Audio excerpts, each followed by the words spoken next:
দোকানদার দরজা খুলে দেখে ডাকাত বসিরউদ্দিন। বলো হুজুর। কয় হুজুর আমার এক জের তেল দাও। বলে হুজুর কয় জের নিবেন? কয় এক জের দিলে হবে, বেশি লাগতো না, একটা জের তেল দাও। কয় দাম কত? এই নেন তেল নেন। কয় দাম কত? হুজুর টাকা লাগবে না, আপনার আমি চিনি, আপনি দুর্দর্শ সন্তারাস, এই পূর্ব দেলোয়ার জমিনের সব চাইতে বড় গুন্ডা, আপনারে চিনতে পেরেছি, আপনি ডাকাত বসিরউদ্দিন, আমি আপনারে চিনতে পেরেছি। সুতরাং আপনি কত জের তেল লাগবে লন না, টাকা লাগবে না লন। ডাকাত বসিরউদ্দিন বলে তুমি 10টা মিনিট আগে যে বসিরের নামটা শুনেছিলেন সেই বসির আর বসির নাই, একদিন আগে যার নাম শুনেছিলে সেই বসির আর বসির নাই। বলো তোমার তেলের দাম কত? তেলের টাকা নাও। টাকাগুলো দিয়ে দিলেন, দিয়ে আমার মাথা উঠায় দাও। দোকানদার কয় ভাই বসিরউদ্দিন এই তেলটা আমার মাথায় বহন করে আমি মাদ্রাসা পর্যন্ত নিয়ে যাব।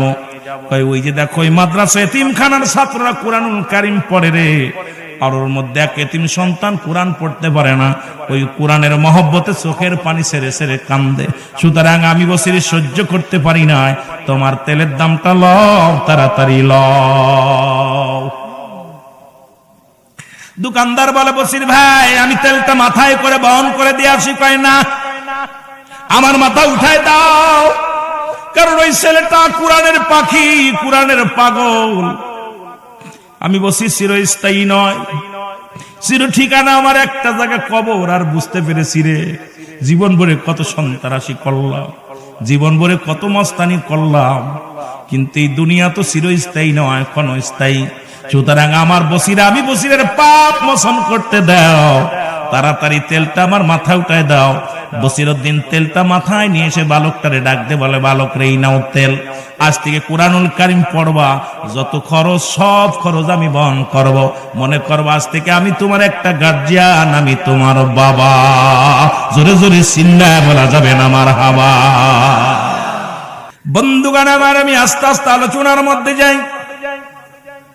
নামাজ ছেড়ে দেয়া কবিরা গুনাহ, মিথ্যা বলা কবিরা গুনাহ, বেগানা নারীর সঙ্গে দেখা দিয়া কবিরা গুনাহ, বেগানা পুরুষের সঙ্গে দেখা দিয়া কবিরা গুনাহ। অনেকবার আলোচনার মধ্যে বলেছি, কারণ এটা হালাল বলার কোন একটার পৃথিবীর কোন মুফতির নাই, কোন মুহাদ্দিসের নাই, যে বেগানা নারীর সঙ্গে দেখা দিবা শরীয়ত মোতাবেক মুসলমান শুনে নাও, সম্পূর্ণ হারাম হারাম হারাম। যাদের সঙ্গে দেখা দিয়া জায়েজ, তাদের সঙ্গে বিয়ে করা সম্পূর্ণ হারাম। যাদের সঙ্গে দেখা দিয়া হারাম, তাদের সঙ্গে বিয়ে করা জায়েজ। সুতরাং আজকে যদি ওয়াজ করি, বাংলাদেশে 90% আলেম চাকরি খোয়াইবেন, 90% আলেমের চাকরি চলে যাবে, 90% আলেম কষ্ট পায় কথাগুলো বললে। কারণ হারামকে হালাল বলার একটার পৃথিবীর মধ্যে কোনো আলেমের নাই, আমি গুনাহগারের নাই। যেটা হারাম সেটা হারাম, যেটা হালাল সেটা হালাল। জোরে বলেন ঠিক কিনা? শরীয়ত মোতাবেক বাংলাদেশের অবস্থা খুব কাহিল, কারণ নামাজও ফরজ, পর্দাও ফরজ। আমার অনেক মা বোনেরা আছে, আমি শুনেছি মহিলা পুরুষের চাইতে মহিলারা বেশি। ওয়াজ অনেক দিক ঘুরাইতে হবে, খালি একার দিকে তাকাইলে হবে না, কারণ চারিদিকে আমার খেয়াল রাখা লাগবে, ঠিক কিনা?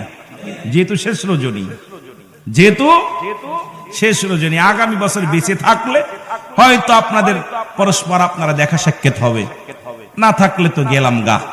গত বছর যারা বসেছিল 2-4 জন সভাপতি সাহেব হয়তো আল্লাহ তাদের নিয়ে গেছে, যাই নাই না বেঁচে আছে সবাই? চলে গেছে, 2-4 জন চলে গেছে। আমার বন্ধুগণ আমার শোনা নাও, এই জন্য মাহফিলের শুরুতেই আমি আপনাদেরকে বলে যাই, 2টা টাইমে মরণ হয় কবরবাসীদের জন্য, কবরস্থানের জন্য মাহফিল। বাবারা আমার, 2টা টাইমে মানুষের মরণ হয়, একটা হলো রাতের বেলা, একটা হলো দিনের বেলা।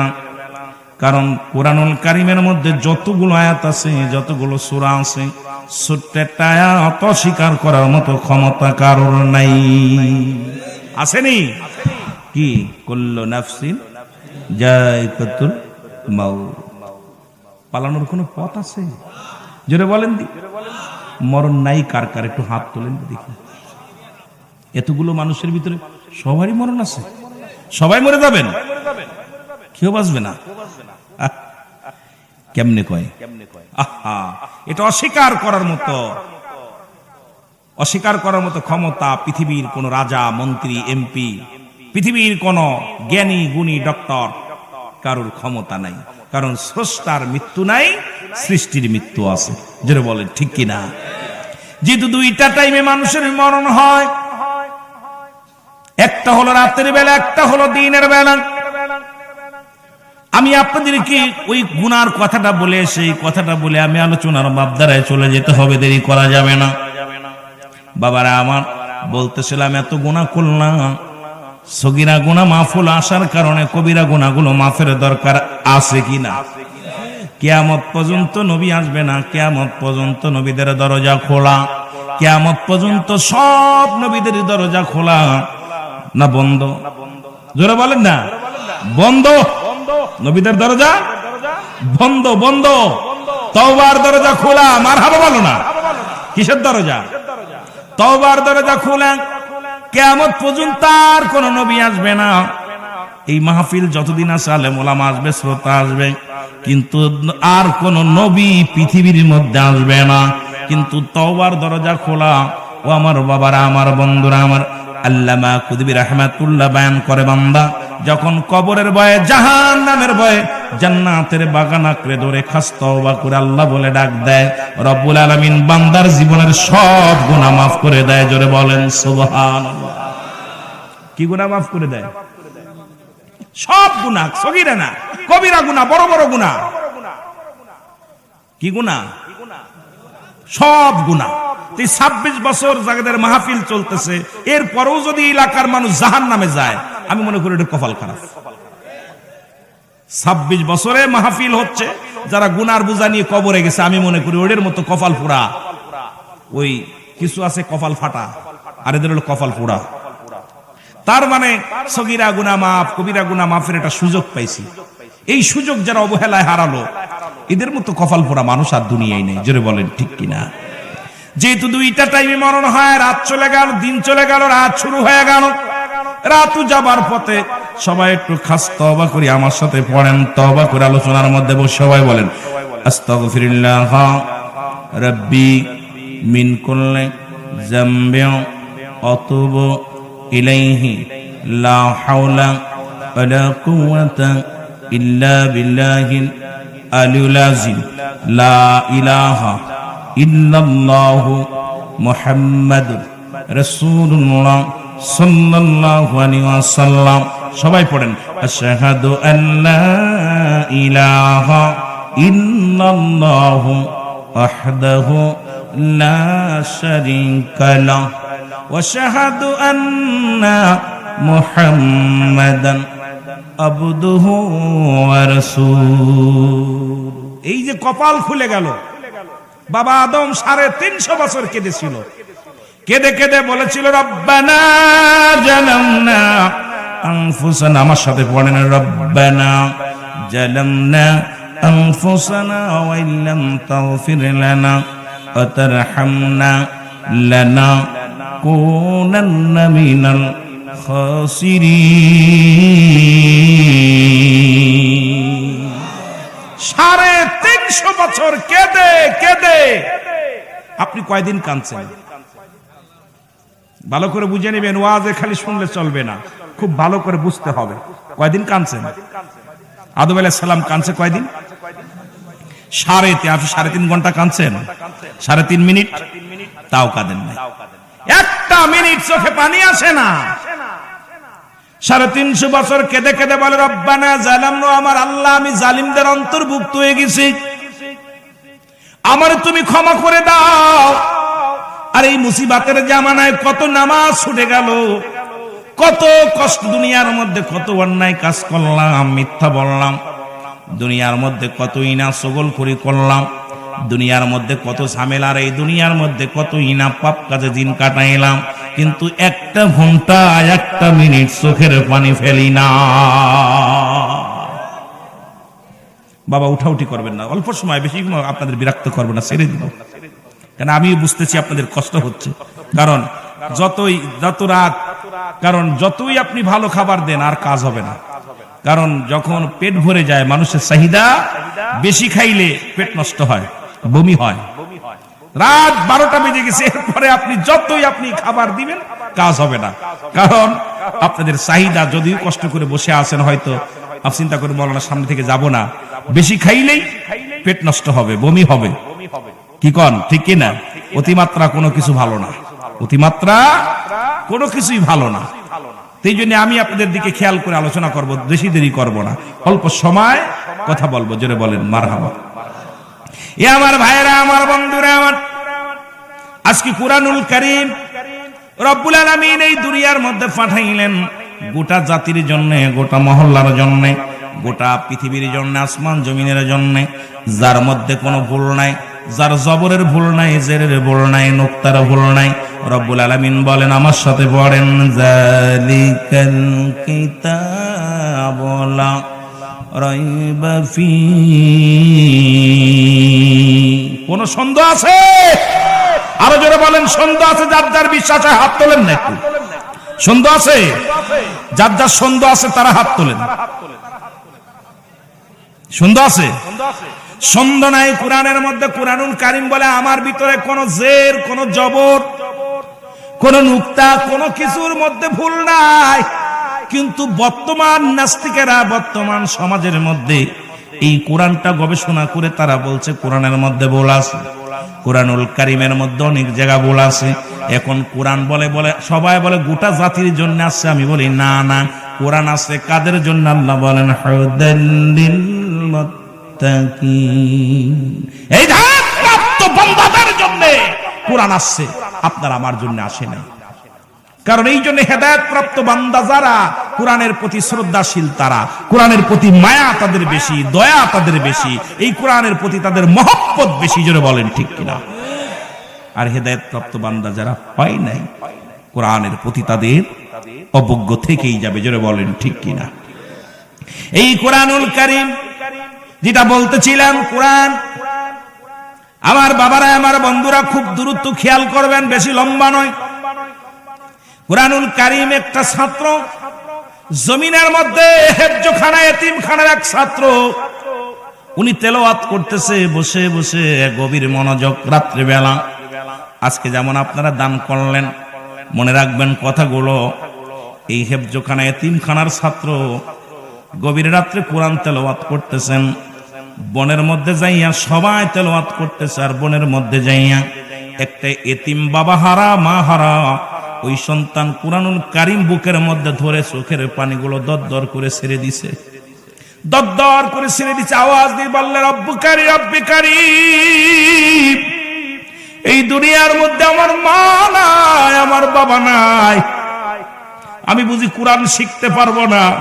আজকে এতিমখানা, মাদ্রাসা দেখার পরে মনের ভিতরে বড় শান্তি লাগে। যাদের আব্বা নাই, তাদের মা নাই, কোরআন শেখার জন্য পূর্ব দেলোয়ার জমিনে সুন্দর মনোরম পরিবেশ, সেখানে আমার বাবারা শুনে নাও, একটু দিলের কান্ডা লাগা শোনো। ওই বালক ছেলেটা চোখের পানি ছেড়ে ছেড়ে কাঁদতেছে আর বলে, আমার আল্লাহ রব্বুল আলামিন গো, এই দুনিয়া আমার মাও নাই, আমার বাবাও নাই, কে আমার খরচ চালাইবে, কে আমারে তেল কিনে দিবে, কে আমারে খাবার দিবে, কে আমারে টাকা দিবে, আমারে কে ভালোবাসবে? কেউ তো আমার নাই।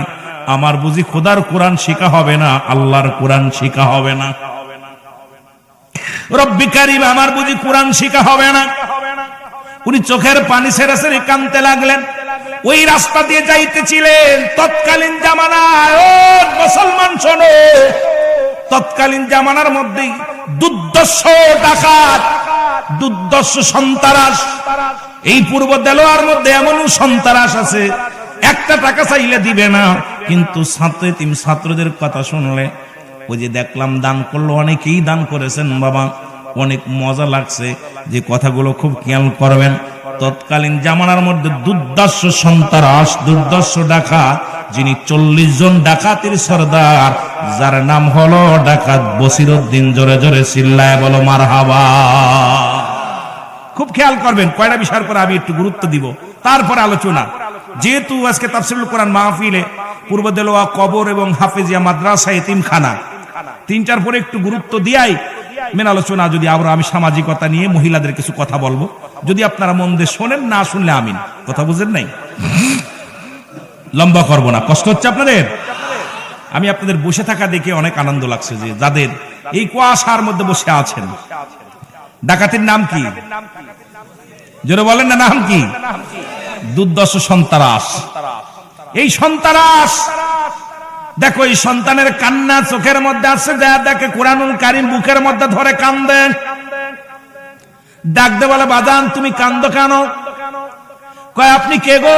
আমি তো, আমার তুমি শোনো না, আমি এলাকার একজন ব্যক্তি, এলাকার মধ্যে বাড়ি, রাতে কাম করি দিনে ঘুমায়। কি করি? রাতে কাম করি দিনে ঘুমায়। বালক ডাকতে বলে, বাবা আমি কেন কান্দি? পৃথিবীর মধ্যে আমার মা নাই, পৃথিবীর মধ্যে আমার বাবা নাই। আমি ওই যে মাদ্রাসায় পূর্ব দেলোয়ার হাফেজিয়া এতিমখানা মাদ্রাসার ছাত্র আমি। আজকে আব্বা মা না থাকার কারণে কথার কথা বলতেছি, ভালো করে শুনে নেন বাবা। এই মা বাবা না থাকার কারণে তেল কিনতে পারি নাই, আমি বাতি জ্বালাইতে পারি নাই। আমার বন্ধুরা সবাই লেখাপড়া করে, খোদার কোরআন শিক্ষা করে, আমার বন্ধুরা কোরআন পড়ে, আমি পড়তে পারি নাই। মনে বড় দুঃখ নিয়ে এই জঙ্গলের মধ্যে বসে বসে আমি কান্দি, মনে বড় কষ্ট নিয়ে জঙ্গলের মধ্যে বয়া বয়া কান্দি। যখন বলছে কোরআন পড়তে পারি না, কোরআনটা হাতের মধ্যে দেখে ডাকাত বসিরউদ্দিন, আর বসিরউদ্দিন নাই। ডাকতে বলে, বাবারে একটু ধৈর্য ধর, তোর বাবা নাই, তোর মা নাই, তাতে কি হয়েছে? আমরা তো আছি। আজকে যেমন পূর্ব দেলোয়ার মানুষগুলো এতিমদের জন্য চাউল, এতিমদের জন্য টাকা পয়সা, এতিমদের জন্য যারা হাতটা বাড়াইলেন, এত মজা পাইছি রে বাবা, বসে বসে শুনতেছিলাম।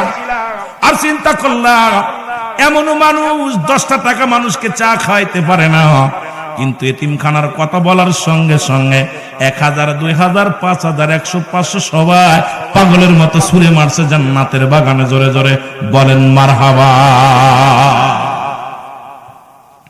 যেহেতু মাহফিলটা যে প্রতিষ্ঠান উদ্যোগ হচ্ছে, হাকিকতটা বুঝার দরকার, তারপর অন্যদিকে। হাকিকতটা না বুঝলে তো আপনি আইলেন আর গেলেন, আর চলে গেলেন। কোরআনের কত দাম পাওয়ার। ডাকতে বলে, বসিরউদ্দিন বলে, বাবা তুমি দাঁড়াও, আমি আসি। উনি চলে গেলেন, বাজারে গেলেন, উল্লাপাড়া বাজারে গেলেন। কথার কথা বাজারে দেয় বলে, ডাক দিয়ে উঠাইলেন বড় দোকানদারে। দোকানদার সব ওঠো। দোকানদার দরজা খুলে দেখে ডাকাত বসিরউদ্দিন। বলে, হুজুর। কয়, হুজুর আমার 1 জের তেল দাও। বলে, হুজুর কয় জের নিবেন? কয় 1 জের দিলে হবে, বেশি লাগতো না, 1টা জের তেল দাও। কয় দাম কত? এই নেন তেল নেন। কয় দাম কত? হুজুর টাকা লাগবে না, আপনার আমি চিনি, আপনি দুর্দশ সন্তারাস, এই পূর্ব দেলোয়ার জমিনের সব চাইতে বড় গুন্ডা, আপনারে চিনতে পেরেছি, আপনি ডাকাত বসিরউদ্দিন, আমি আপনারে চিনতে পেরেছি। সুতরাং আপনি কত জের তেল লাগবে লন না, টাকা লাগবে না লন। ডাকাত বসিরউদ্দিন বলে, তুমি 10টা মিনিট আগে যে বসিরের নামটা শুনেছিলে, সেই বসির আর বসির নাই। একদিন আগে যার নাম শুনেছিলে, সেই বসির আর বসির নাই। বলো তোমার তেলের দাম কত? তেলের টাকা নাও। টাকাগুলো দিয়ে দিলেন, দিয়ে আমার মাথা উঠায় দাও। দোকানদার কয়, ভাই বসিরউদ্দিন, এই তেলটা আমার মাথায় বহন করে আমি মাদ্রাসা পর্যন্ত নিয়ে যাব। কয়, ওই যে দেখো, ওই মাদ্রাসা এতিমখানার ছাত্ররা কোরআনুল কারীম পড়ে রে, আর ওর মধ্যে এক এতিম সন্তান কোরআন পড়তে পারে না, ওই কোরআনের মহব্বতে চোখের পানি ছেড়ে ছেড়ে কান্দে। সুতরাং আমি বসির সহ্য করতে পারি না, তোমার তেলের দামটা লও, তাড়াতাড়ি লও। দোকানদার বলে, বসির ভাই আমি তেলটা মাথায় করে বহন করে দিয়ে আসি। কয়, না, আমার মাথা উঠায় দাও, কারণ ওই ছেলেটা কোরআনের পাখি, কোরআনের পাগল। আমি বসি চিরস্থায়ী নয়, চির ঠিকানা আমার একটা জায়গা কবর। আর বুঝতে পেরেছি রে, জীবন ভরে কত সন্ত্রাসী করলাম, জীবন ভরে কত মস্তানি করলাম, কিন্তু এই দুনিয়া তো চিরস্থায়ী নয়, ক্ষণস্থায়ী। সুতরাং আমার বসিরা, আমি বসিরের পাপ মোচন করতে দাও, তাড়াতাড়ি তেলটা আমার মাথা উঠায় দাও। বসিরউদ্দিন তেলটা মাথায় নিয়ে এসে বালকটারে ডাক দে, বলে বালক রে, এই নাও তেল, আজ থেকে কোরআনুল কারীম পড়বা, যত খরচ সব খরচ আমি বহন করব, মনে করবা আজ থেকে আমি তোমার একটা গার্জিয়ান, আমি তোমার বাবা। জোরে জোরে চিল্লায় বলা যাবে না মারহাবা। কোরআনের দিকে এত ঝুঁকে গেছেন আপনারা। কোরআন বিশ্ববিদ্যালয়ের কোনে কি কোন বিদ্যালয়, পৃথিবীর সব বিশ্ববিদ্যালয় পড়েন, কিন্তু কোরআনুল কারীম যদি ভিতরে না থাকে, ইলম যদি, ইসলামের জ্ঞান যদি না থাকে, ইলমে হুজুরি, ইলমে হুসুলি এগুলো যদি না থাকে, শরিয়াত, তরিকত, হাকিকত, মারিফাত সব বিদ্যা বরবাদ। জেনে বলেন ঠিক কিনা? আগে শিখতে হবে, মানুষের মতো মানুষ হতে হবে। পৃথিবীর মধ্যে আপনারা বিশ্বাস করবেন না, ঢাকা শহরে যাবেন, 100টা বৃদ্ধাশ্রম করবেন, একটা হাফেজের বাবারে পাবেন না, একটা আলেমের বাবারে পাবেন না। খোদার কসম, আমি অনেক দিক বৃদ্ধাশ্রমে গিয়েছি, আমার নজর অনেক এমএ পাস বড় বড় অফিসারের বাবারে মারে দেখছি বৃদ্ধাশ্রমে, বড় বড় চাকরি করে, রিটায়ার্ড হয়ে গেছে, এখন বৃদ্ধাশ্রমে বয়া বয়া খায় আর ঘুমায়। কথা বুঝছেননি?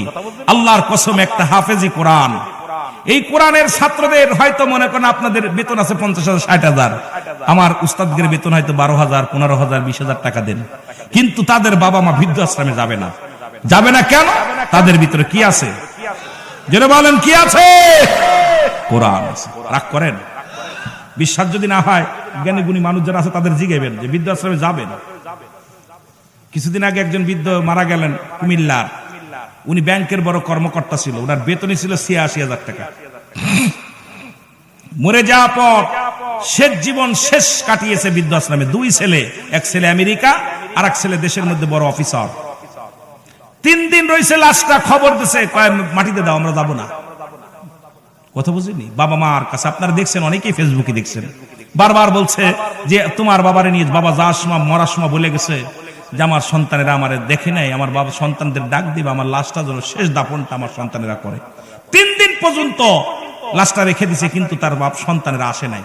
পরে বাধ্য হয়ে এতিমখানার ছেলেরা, আপনার শিক্ষকরা, এই কমিটির যারা ছিল, ওরা সবাই মিলে কি করলো, আমার বাবারা সবাই একটা কবরে গোরস্থানে শোয়াই দিলে, সবাই কাপড় কিনে চিরবিদায় করে, সন্তানের আসে নাই।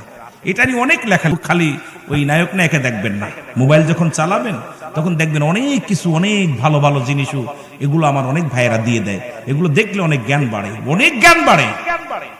আমার ভাইয়েরা, আমার বন্ধুরা, আমার ডাকাত বসিরউদ্দিন ডাকতে বলে, বাবা এই নাও তেল নাও, আমি তোমার গার্জিয়ান, আজ থেকে তোমার অভিভাবক। উনি কোরআনুল কারীম পড়ে, কোরআনুল কারীম চোখের পানি ছেড়ে ছেড়ে পড়ে আর বলে, আল্লাহ যিনি আমার সাহায্য করলো, যিনি আমার কোরআন পড়ার জন্য সুযোগ করে দিল, যিনি আমার অন্ধকার রাত্রে বাতি জ্বালায়া কোরআন পড়ার সুযোগ করে দিল, আল্লাহ কোরআন যেমন তামাম পৃথিবীকে আলো করেছে, তুমি তারে জগৎ বিখ্যাত একজন আল্লাহর ওলি বানায়া দিও। বলেন না? চিন্তা করছেন, বালকের মুখ দিয়ে বাইর হয়ে গেছে এতিমের, আল্লাহ আমার যিনি আলো দিল, আলোর মুখ দেখালো, তাকে তুমি জগৎ বিখ্যাত একজন আল্লাহর ওলি বানাই দিও। দোয়া এমনি করতে পারতো, কিন্তু করে ফেলছে ওটা বুইলা, ছোট মানুষ তো। আর রব্বে কারীম এতিমের দোয়া সঙ্গে সঙ্গে কবুল করে ফেলছে। সুবহানাল্লাহ বলেন না? রব্বুল আলামিন কবুল করে ফেলেছেন। ডাকাত বসিরউদ্দিন ফিরে যা, দেখো 40 জন সদস্য সবাই অপেক্ষা করে আছেন। বলে, বসির রে, তুমি কি পাগল হইছো? আজকে মোটা অঙ্কের একটা মাল কামাতি যাব, দেরি হয়ে গেল। ডাকাত বসির বলে, বন্ধুরা রে, তোমরা যাও, আমি ডাকাত বসিরউদ্দিন জীবনে আর কোনোদিন কারোর মাল হরণ করব না, কাউকে কষ্ট দিব না। আমি ডাকাত বসিরউদ্দিন যদি না খেয়ে মরে যায়, ভিক্ষা করে যদি খায়, সাহায্য চেয়ে খায়, তবু দুনিয়ার মধ্যে আমি আর অন্যায় কাজে লিপ্ত হব না। লোকজনে বলে, বসির রে, তুমি কেন এ করো? তুমি আমাদের সর্দার, তুমি আমাদের নেতা, তুমি কেন এ কথা বলো? বলে, আমি এই জন্য বলছি, আমার ভিতরে একটা অমানুষ ছিল, অমানুষতা ছিল, পশু ছিল। একটা মাদ্রাসার ছাত্রকে দেখে, এক এতিম শিশুকে দেখে আমি পরিবর্তন হয়ে গেছি, আমার ভিতরে মানবতা এসে গেছে। ধরে বলেন সুবহান। আর একটু জোরে বলেন না? বাড়ি চলে গেলেন বসিরউদ্দিন, দরজায় চাক মারছে। বিবি বলে, স্বামী রে, ও স্বামী, আপনি আজকে এত সকালে চলে আসলেন? বলে বিবি রে, খোদার কসম আমি তোমার স্বামী হইয়া বলতেছি রে বিবি, সারা জীবন তুমি আমাকে বারণ করেছো, অন্যায় পথে উপার্জন করতে বারণ করেছিলে, অন্যায়ভাবে মানুষের জানমাল হরণ করতে বারণ করেছিলে, আমি তোমার কোনো কথা রাখি নাই, কষ্ট দিছি রে বিবি। আজকে আমি চক্ষু খুলে গেছে, আজকে আমার জ্ঞান খুলছে, আমি আর জীবনে কোনোদিন ডাকাতি করব না। উনি কি করলেন? দুজন মিলে দোয়া করলেন। সকালবেলা তৎকালীন জামানার মধ্যে মুসলমান শুনে নাও, কুতুবউদ্দিন বখতিয়ার দরবারে চলে গেলেন। কুতুবউদ্দিন বখতিয়ার কাকির দরবারে, তৎকালীন জামানায় বিখ্যাত আলেম, যিনি আলেমদের উস্তাদ, কুতুবউদ্দিন বখতিয়ার কাকির দরবারে যে উনি বায়াত গ্রহণ করলেন। হুজুর উনাকে দিলেন, বাবা 5 ওয়াক্ত সালাত আদায় করবা, কোন সত্য কথা বলবা, মিথ্যা বলবা না, হারাম বক্ষণ করবা না, ইবাদত বন্দেগী করবা। এমন ভাবে আল্লাহর পাগল হয়ে গেল। একদিন, দুদিন, 1 বছর, 2 বছর, 5 বছর যাইতে না যাইতে তখন ইলহামের মাধ্যমে এমন কাশফ খুলে গেল। তখন তৎকালীন জামানার মধ্যে কুতুবউদ্দিন বখতিয়ার ছাত্র মুসলমান বখতিয়ার কাকির দরবারে যার কারণে রব্বুল আলামিন ওই ছাত্রের দুয়ার খাতিরে জগৎ বিখ্যাত একজন আল্লাহর ওলি বানায়া দিয়েছে, যার নাম হলো ডাকাত বসিরউদ্দিন। জোরে বলেন মারহাবা। আজকে যখন আপনারা দান দিতেছিলেন তখন আমি ভাবতেছিলাম কথাটা, যেতিমদের জন্য যখনই আমার ভাই মুজিব বিন আব্বাসী সাহেব ওনার বাবারা উনি যখন চাইতেছিল, উনি কিন্তু কারোর দানের কোনো ওয়াজি করে নাই, কিন্তু মানুষগুলো কেন যেন মন থেকে, প্রাণ থেকে মানুষগুলো মাদ্রাসার দিকে একদম ঝুঁকে গেল। এটা দেখা পর আমি চিন্তা করতেছিলাম, আল্লাহ তুমি অত্র এলাকায় যে মানুষগুলো আছে প্রত্যেকের তুমি যদি ওলি না বানাও, আউলিয়ার দপ্তরে নামটা লেখাই দিও। সুবহানাল্লাহ বলেন। ওলি হতে চাই না, অভিভাবক হতে চাই না, তবে সব মানুষ আদর্শবান মানুষগুলো বানায়া দিও যারা আজকের এই মাহফিলে দান করছে। জোরে বলেন না মারহাবা। আর একটু জোরে বলেন মারহাবা। তাহলে কোরআনের মাহফিলে, এতিমের মাহফিলে, এতিমখানা মাহফিলে দান করলে বিফলে যায় না, আমরা বুঝতে পারলাম। মুসলমান শুনে নাও, সুতরাং 3টা জিনিস কাজে লাগবে। নাম্বার 1, 1 নাম্বার হলো নেক আমল, 2 নাম্বার হলো সদকায়ে জারিয়া, দান খয়রাত, 3 নাম্বার হলো নেককার সন্তান। যাদের সন্তানগুলো লেখাপড়া করাইলেন তারাও ধন্য হয়ে গেলেন, যারা দান ধ্যান করলেন তারাও ধন্য হয়ে গেলেন, যারা এই সন্তানদের অভিভাবক হিসেবে আজকে দায়িত্ব নিলেন, যারা খাবারের দায়িত্ব নিলেন, দেখাশোনার দায়িত্ব নিলেন, তারাও কিন্তু আজকে সাকসেস হয়ে গেলেন। ধরে বলেন ঠিক কিনা? ওলি তো আল্লাহ বানায়। আল্লাহ কোরআনুল কারীমের মধ্যে আল্লাহ নিজে বলে, আলা সাবধান ইন্না নিচালা ইন্না উদাল্লাহি, আল্লাহর তরফ থেকে যারা ওলি হয়, না নাই খাউফুন শব্দের অর্থ ভয়, ওলা যদি অবস্থান করে হুমদের উপরে জানুন, তাদের কোনো চিন্তা ভাবনা কিছু নাই। আপনি আমি তো বানাই না, মানুষে বানায়। আল্লাহ কখন কার দোয়া কবুল হয়ে যায়। আপনি এখন ওলি কে বানায়, অভিভাবক কে বানায়, মাহবুব বান্দা কে বানায়? জোরে বলেন না, কে বানায়? না মানুষে বানায়। ওই মানুষে যাদের ওলি বানাইছে এটা খালি পেট মোটা হয়েছে, কথা বুঝেননি, খালি দুনিয়ার মধ্যে খায় আর মানুষের তাহরণ করে নেয়। আর আল্লাহর মাহবুব বান্দার গুলামি করে আমল করতে করতে যিনি আউলিয়ার দপ্তরে পৌঁছে গেছে, রব্বে কারীম যারা আউলিয়ার খাতারে নামটা লিখে দিছে, এর দুনিয়া আখিরাত কোনো জায়গা ভয় নেই। ঠিক কিনা? ঠিক কিনা? সুতরাং আমার মুসলমান বাবারা, আমার বেজাল আছে কোথায়? ওই মুনাফিক। আল্লাহ কমিনান নাস, মানুষের মধ্যে মায়া করে তারা বলবে আমার না তার ঈমান আনছে বিল্লাহি, আল্লাহর প্রতি, অবিলা আখিরাতের প্রতি বিশ্বাস স্থাপন করছে। ওমা হুম বিমুমিনিন।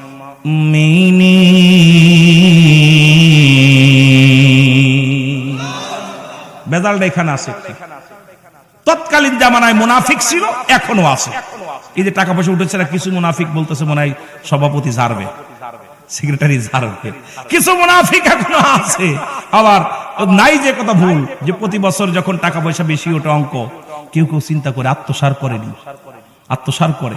আরে ভাই, আপনি আত্মসার না, এটা যদি দেখবেন আজকে যে এই যে ছাত্রগুলো, আপনি ভিতরে আসবেন, দেখবেন, শুনবেন, এদের সাহায্য সহযোগিতা করবেন, পাশে থাকবেন। যেটা বলেন ঠিক কিনা? তৎকালীন জামানায় মুনাফিকরা মুসলমানদের যত ক্ষতি করছে, তার চাইতে একজন আমার মুসলমান কাহদার কাফের চাইতে একজন মুনাফিক মুসলমান বেশি ক্ষতি করছে। এমন হতে পারে মাহফিলে যারা দান ধ্যান করতেছেন, একজন মুনাফিক মুসলমানের কারণে সব বরবাদ হয়ে যাবে। জোরে বলেন ঠিক কিনা? আছেন এরকম? অনেকে আছে। নাই যে কথা ভুল ধারণা, কারণ আল্লাহ তো নিজেই ডাক দিয়ে কয় নাস শব্দের অর্থ কি? মানুষ। নাস শব্দের অর্থ কি? মানুষ। মানুষের মধ্যে আছে, তারা বলবে কি বলবে? কবে? ওই তৎকালীন জামানায় ছিল, এখনো আছে। রব্বুল আলামিন গভীর মনোযোগ। রব্বুল আলামিন আমাদেরকে এত সুন্দর পরিবেশ, আমার বাবারা আমার বসার মতো সুযোগ দান করলো, আসার মতো সুযোগ দান করলো। রব্বুল আলামিনের দরবারে অসংখ্য শুকরিয়া আদায় করি, কারণ আমাদের পৃথিবীর মধ্যে 3টা বিপদ। নাম্বার 1 হলো, 1 নাম্বার হলো মানুষের মরণ, 2 নাম্বার হলো কবর, 3 নাম্বার হলো কিয়ামতের ময়দান। সেই কবর গোরস্থান, কবর বললেই বোঝায় মানুষের মৃত্যুর পর থেকে শুরু করে কিয়ামত পর্যন্ত জগৎটাকে বলা হয় কবরের জগৎ। ওই কবর জগতের আজকে কবরবাসীদের কবরস্থানের জন্য, যেখানে আমরা ঘুমাইবো, আপনি আমি ঘুমাইবো, সেই জায়গার জন্য যদিও দান করলেন, একটা জায়গা দান দেওয়া যাবে না। 1 নাম্বার যাবে কবরস্থানে, 2 নাম্বার যাবে হাফেজিয়া মাদ্রাসায়, 3 নাম্বার যাবে এতিমখানায়, 4 নাম্বার যাবে মাদ্রাসার উন্নয়ন প্রকল্পে, 5 নাম্বার যাবে মাহফিলের একটা মুসলমান খরচের জন্য। একবার এরপরে আগা শুনলাম অনেক জমি জমা কিনেছেন, কারণ যেটা বাড়তি ছিল, যেটা আপনাদের অবশিষ্ট থেকে যায়, সেটা দিয়া সদকায়ে জারিয়ার জন্য আপনার 10টা টাকা ওই জমির মধ্যে চলে গেল, এটাও সদকায়ে জারিয়া হিসেবে লেখা হবে। জোরে বলেন ঠিক কি না? কতগুলো খাত চিন্তা করলাম, অনেকগুলো খাত, অনেক জমি, অল্প জমির পরে পরিসারে আস্তে আস্তে আস্তে আস্তে বিশাল বড় বিন্দু বিন্দু জল, নাকি বিন্দু বিন্দু সাগর, নাকি জল বিন্দু বিন্দু জল যখন পড়তে পড়তে সাগর হয়ে যায়। ঠিক কিনা? ঠিক কিনা? আমার ভাইরা, আমার বন্ধুরা, আমার আজকে যারা যুবকেরা আছেন, রাহমাতুল আলামিন, ও মুসলমান শুনে নাও নবীদেরকে। আমার নবী তামাম নবীদের নবী, কামলিওয়ালা নবী, যার কথা নবীজি বললেন হায়াতি খায়রুল লাকুম, আমার হায়াতের জিন্দেগিটা উম্মতের জন্য কল্যাণ স্বরূপ।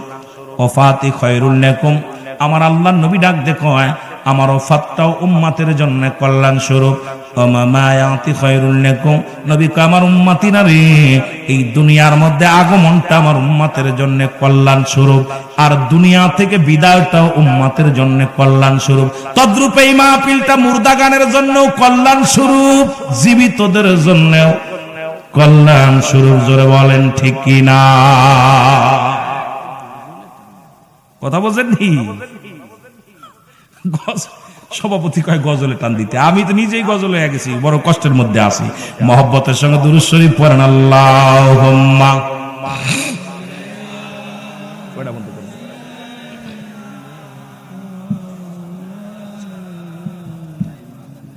আমি একটু হাকিকতের পরে কথা বলে যাই, যেটা আমাদের যাতে ভেজাল নাই, মুনাফিক তো সব।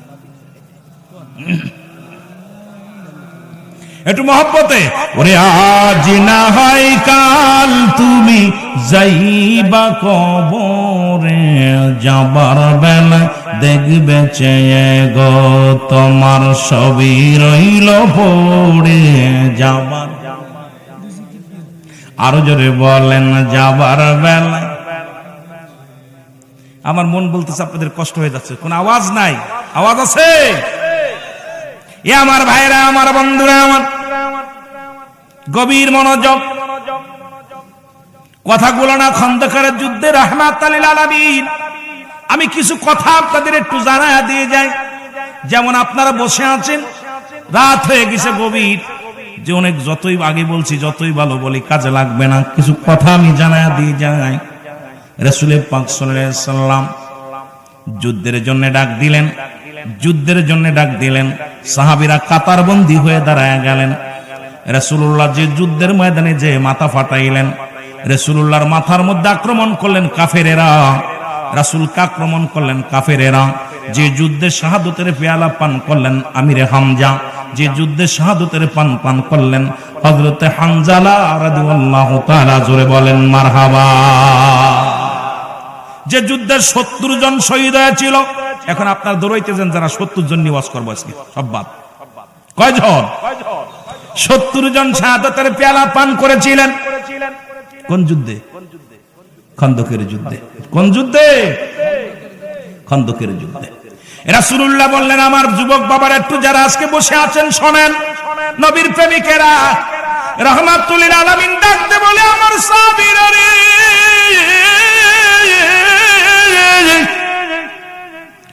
আয় তোরা আয়। যুদ্ধের ময়দানে রাসূলুল্লাহ ডাক দিলেন, কাতার বন্দী লোকজনে চলে আসলেন। সেখানে হযরতে হামজালা রাদিয়াল্লাহু তাআলা উনিও চলে আসলেন। রাসূলের পাক সাল্লাল্লাহু আলাইহি সাল্লাম দেখে বলেন, হামজালা রে, গতকালকে না তোমার বিবাহ হলো, গতকালকে বিবাহ, গতকালকে যারা জাগছেন ভালো করে শুনেন, আজকেও যারা জাগতেছেন। রাসূল বললেন, হামজালা রে, গতকালকে আমি তোমার বিবাহ পড়াইলাম, মদিনার সবচাইতে সুন্দরী নারীর সঙ্গে তোমার বিবাহ দিলাম, তুমি এখানে কেন হামজালা? যাও যাও, কারণ তুমি বাড়ি যাও, তুমি যুদ্ধে যেতে পারবা না। হামজালা বলে, ইয়া রাসূলুল্লাহ, ইয়া হাবিবাল্লাহ, আমি যুদ্ধে যাব, আমাকে নিয়ে যান, আমি যুদ্ধে যাব। রাসূল বলেন, হামজালা রে, গতকালকে বিবাহ হয়েছে, এখনো তোমাদের বাসর হয় নাই, হানিমুন হয় নাই, কারণ তোমার স্ত্রীর একটা হক আছে, সেই হকটা আদায় করতে হবে। কারণ আগামীকাল, গতকালকে তুমি বিয়ে করলে, আজকে যদি যুদ্ধের ময়দানে যাও স্ত্রীর হক আদায় করতে পারবা না। হামজালা, তোমাকে আমি বললাম তুমি যাও, বাড়ি যাও। হামজালা রে, তুমি তোমার বিবির হকটা আদায় করো, হানিমুন করো, বাসর করো, জোরে জোরে চিল্লায় বলো মারহাবা।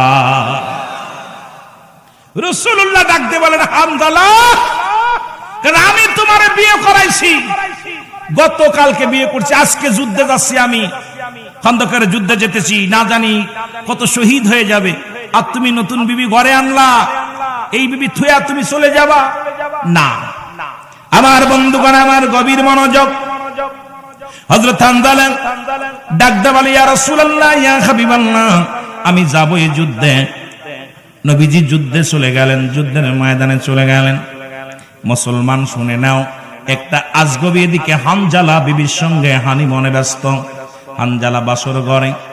এমন সময় শয়তানের আশ্রয় কিছু মানুষ মুসলমান বলা বলি শুরু করলো, মক্কা মদিনার মানুষেরা রে, নবীজি আর দুনিয়ার মধ্যে নাই, নবীজি দুনিয়ার মধ্য থেকে বিদায় হয়ে গেছে, রাসূলুল্লাহ শাহাদাতের পেয়ালা পান করেছে রে।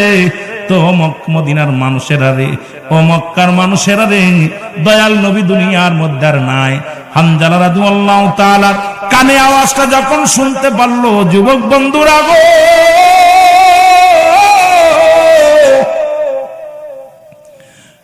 হযরত হামজালা যখন এই আওয়াজটা কানে গেছে, একটা লাফতে উঠিয়া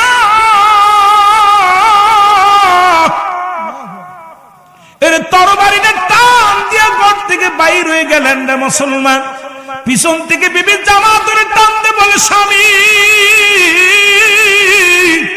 কোথায় যান আপনি, কোথায় যান? বলে, বিবি রে, আমার নবীজি শাহাদাতের পেয়ালা পান করছে, আমার নবী বুঝি নাই, আমার নবী বুঝি মারা গেছে, খবর আসছে রে। বিবি রে, আমি যাব আমার ওই না খন্দকের জমিনে যাব, আমার রাসূলে যদি বেঁচে না থাকে, আমি হামজালা বেঁচে থেকে লাভ কি? আমি হামজালা জীবনটা দিয়ে দিব, কারণ আমার রাসূলকে আমার জানের চাইতে বেশি ভালোবাসি। জোরে জোরে চিল্লায় বলা যাবে না মারহাবা। আমার মনে বড় আশা ছিল যাব মদিনায়, বলেন মনে বড়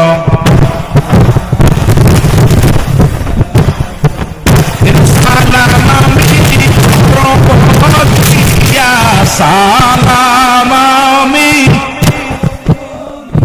ও নবীজির রওজা, আমার মনে বড় আশা ছিল মদিনায়, বলো মনে বড় আরব সাগর পাড়ি দিব, নাই তো মোদের তরি,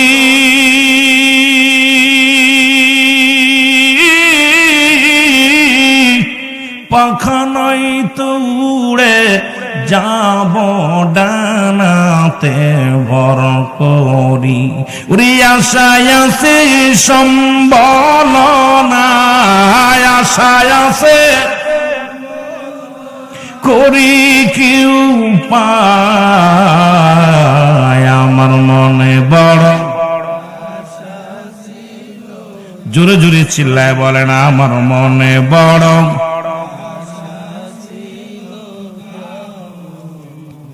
আরো জোরে বলেন মনে বড়। ঠিক আছে, বহুতের যুদ্ধ ঠিক আছে। এর সালাম আমি করব গিয়া, সালাম ওর নবীজির রওজায় আমার মন বড়।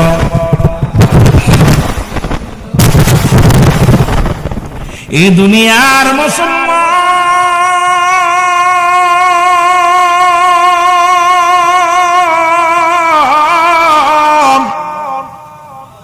এর যতগুলো বড় বড় যুদ্ধ হয়েছে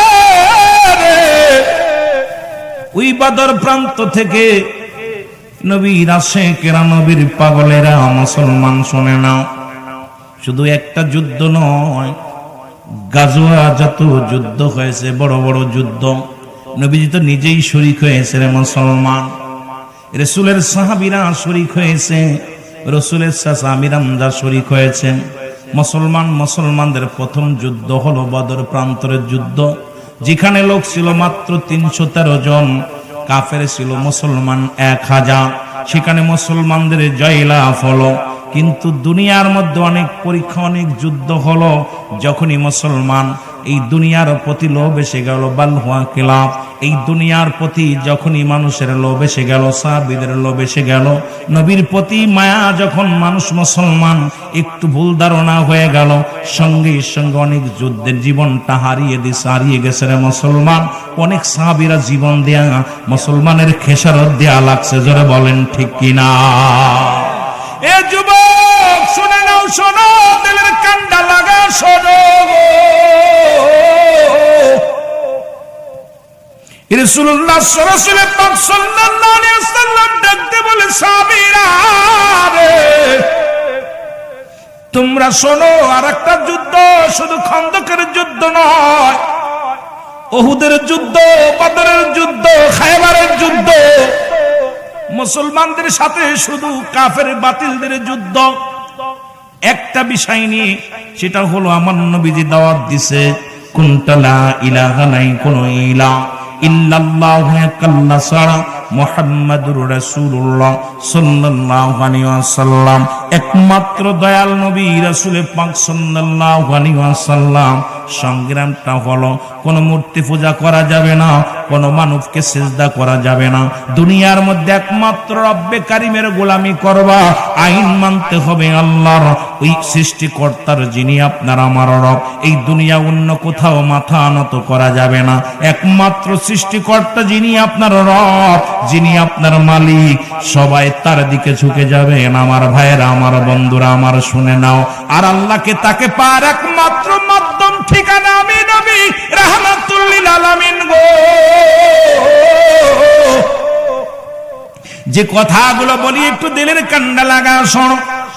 এই উহুদ প্রান্তরে যাও, উহুদের যুদ্ধে যাওয়ার জন্য গো নবীর সাহাবীরা পাগল হয়ে দাঁড়াইলেন। তার মধ্যে একজন হানজালা, যে যুদ্ধে শাহাদাতের পেয়ালা অনেক সাহাবী করেছিলেন, যে যুদ্ধে শহীদ হয়েছিলেন উহুদের যুদ্ধে মুসলমান, শুনে নাও, রাসূলের চাচা আমির হামজা, যাকে ক্ষতবিক্ষত করা হয়েছিল রে মুসলমান। রাসূল পাক সাল্লাল্লাহু আলাইহি ওয়াসাল্লাম লাশগুলো যখন সামনে আনলেন, দেখলেন মুসলমান আমির হামজার ঠোঁট দুটি কাটা, নাকটা কাটা, ঠোঁট কাটা, জিহ্বা কাটা, কানগুলো কাটা, নবীজি মুসলমান তার গর্দান কাটা। পৃথিবীর মধ্যে ক্ষতবিক্ষত যেদিন আমার নবী ইতিহাসের পাতায় সবচেয়ে বেশি কষ্ট পেয়েছে, যেদিন আমির হামজা দুনিয়া থেকে বিদায় নিয়ে গেছে, আমার নবীজি চোখের পানি ছেড়ে কেঁদেছিল, রব্বি কারীম, রব্বি কারীম, এই পৃথিবীর মধ্যে তুমি আমার চাচারে নিয়ে গেলা, ওই কাফের বেঈমানরা তার বুকটা ফাড়িয়া কলিজাটা পর্যন্ত বাইর করে ফেলেছিল। আমি হামজার এই দেহখানা দেখিয়া রাসূল পাক সাল্লাল্লাহু আলাইহি সাল্লাম কান্না ধরে রাখতে পারে নাই। ও আমার ভাইরা, আমার আমির হামজার জানাজা একটা হয় নাই, দুটি হয় নাই, 70 বার জানাজা হয়েছিল। উহুদের প্রান্তরে যারা মারা গিয়েছিলেন, শাহাদতের পেয়ালা পান করেছিলেন, একজন করে শহীদের লাশ। আর হামজা মুসলমান, শুনে নাও, আমির হামজার লাশ, এই 2টা করে লাশ একত্রিত করে করে জানাজা পড়ানো হয়েছিল। মুসলমান, আমার নবীজি 70টা বার জানাজা আদায় করেছিলেন, আর 70 বারই আমির হামজার দেহখানা সামনে রেখে দিয়েছিলেন। কারণ ওই ঠোঁট দুটি কাটা, মুসলমান, কলিজাটা ছিঁড়া, এই বুকটা ফাড়িয়া যার কলিজাটা টান্দে ছিঁড়ে ফেলেছে, শুধু একটা অপরাধ, নবীর পক্ষে থাকার জন্য, কোরআনের পক্ষে থাকার জন্য কান দুটি কেটে নিয়ে গেছে, চোখ দুটি উপরে নিয়ে গেছে। পৃথিবীর মধ্যে আমার নবীজি একবার নয়, দুবার নয়, আমির হামজার জানাজা পড়েছিল 70 বার। জোরে জোরে বলেন আল্লাহু আকবার। প্রতিটা শহীদের সঙ্গে রাসূল পাক সাল্লাল্লাহু আলাইহি সাল্লাম আমির হামজার দেহখানা রাখছে, আর সহ্য করতে পারে না চাচার দেহখানা দেখে। শুধু অপরাধ কি? আর নবীকে ভালোবাসার পিছনে একটা কারণ হলো, যখন আবু জেহেল যখন রাসূলকে কষ্ট দিছিল, তখন আমির হামজার কাছে আসলো। আমির হামজা নবীজি বসে আছে এক জায়গায়, তখন আমির হামজার কাছে নালিশ দিতেছে এক ইহুদি, ভাই আমির হামজা, তোমার বাতিজারে আবু জেহেল খুব কটূক্ত ভাষায় গালি করছে, অনেক লোক নিন্দা বলছে, তার বাবা নাই, মা নাই, এতিম নবীরে খুব গালি দিছে। আমির হামজা তরবারি একখানা নিয়ে চলে গেছে আবু জেহেলের বাড়ি। যায় আবু জেহেল বসে আছে। আবু জেহেল, আবু জেহেল, তুমি কি আমার রাসূলকে কষ্ট দিছো, গালি দিছো? বলে, তোমার বাতিজার কাষ্ট চাচারে বাস্তেরে কষ্ট দিছি। বাস্তে কই থেকে কই কালেমা পড়ে, লা ইলাহা, নাই কোনো ইলা ইল্লাল্লাহু একাল্লা সারা মুহাম্মাদুর রাসূলুল্লাহ। যার আব্বা নাই, মা নাই, ই আবার কেমনে নবী হয়? এতিম মানুষ এই পৃথিবীর মধ্যে আবার কেমনে নবী হয়? আর কোথা থেকে কোন কালেমা, কোথা থেকে কোন আল্লাহর সৃষ্টিকর্তা বলতেছে, যাকে জীবনে দেখি নাই, যার সঙ্গে কথা বলি নাই, যারে কোনোদিন দেখা যায় না, তারে মানতে হবে। তোমার ভাতিজা যা বলা শুরু করছে। আমির হামজা দিন বলেছিল, যদি তোমাদের কষ্ট হয় তাহলে আমি আমার বাতিজার কালেমা পড়ে নিলাম, আজ থেকে আমার রাসূলের পক্ষে চলে গেলাম। জোরে বলেন না সুবহানাল্লাহ। ওদিন রাসূল পাক সাল্লাল্লাহু আলাইহি সাল্লামের পক্ষে আমির হামজা এসেছিল জোরালো কণ্ঠে আওয়াজ দিয়ে, যে আমি আর তোমার পক্ষে নাই, যেহেতু তুমি আমার বাতিজাকে গালি দিছো। আর আমার বাতিজা বলতেছে এক আল্লাহ, আল্লাহকে পার মাধ্যম আমার নবী, আমার ভাতিজা, সুতরাং আমি আমার মুহাম্মাদের পক্ষে চলে গেলাম। আরো জোরে, আরো জোরে। এ আমার ভাইয়েরা, আমার বন্ধুরা, আমার যে কথাগুলো বলি শোনেন, এই উহুদের যুদ্ধে যাওয়ার জন্য হযরত হানজালা আওয়াজ দিয়ে বলি, ইয়া রাসূলুল্লাহ, ইয়া হাবিবাল্লাহ, আমিও যাব যুদ্ধের ময়দানে। উনি গেলেন, মুসলমান নবীজি বারণ করলেন, শুনলেন না। একটা গুজব আসলো, গুজব দিল যে নবীজি শাহাদাতের পেয়ালা পান করেছে। এই খবর শুনিয়া তরবারি নিয়ে চলে গেলেন। যাইয়া হযরতে হানজালা জীবন দিয়া দিছে। জোরে বলেন না মারহাবা। বিবি ডাক দিয়ে বলে, স্বামী রে, ওই যে এখন আগে মানে আগের কথা পিছে, পিছের কথা আগে, শুধু বোঝানোর জন্য একটু বলি, ভাই শোনেন গো, রাহমাতুল আলামিনের কেমন ভালোবেসেছিল, ইসলামকে কেমন ভালোবেসেছিল, কালেমার মালা কেমনে গলায় পড়েছিল। হযরত হানজালা রাদিয়াল্লাহু তাআলা উনি যখন বাইর হয়ে গেলেন, বিবি ডাক দিয়ে কয়, স্বামী রে, এই মাত্র দুজনের মিলন হলো, বাসর হলো, আপনি যুদ্ধে যান না জানি শাহাদাতের পেয়ালা পান করেন, আপনার উপরে গোসল ফরজ হয়ে গেছে, আপনি এখন কেমনে যাবেন? বলে, আরে বিবি শুনে রাখো, যদি নবী যদি না থাকে দুনিয়ার মধ্যে, তুমি কিসের কথা বলো, কিসের ফরজ গোসল? আমাকে আর ডিস্টার্ব করো না, আমি রওনা দিলাম। উনি যুদ্ধের ময়দানে চলে গেলেন, যে শাহাদাতের পেয়ালা পান করলেন। 70 জন শাহাদাতের পেয়ালা পান করলেন। নবীজির কাছে লাশ গুলানো হলো, 69 জনের লাশ পাওয়া গেল, হানজালার লাশখানা পাওয়া গেল না। আমার বাবারা, আমার 69টা লাশ রাসূলের সামনে যখন হাজির হয়ে গেল, নবীজি বসে আছেন।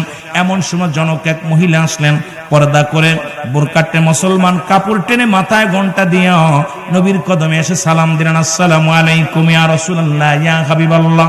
নবী বলেন, সাহাবীরা রে কে আসছে? তখন পরিচয় দিলেন, দেওয়ার পর বলে, কি বলতে চায়?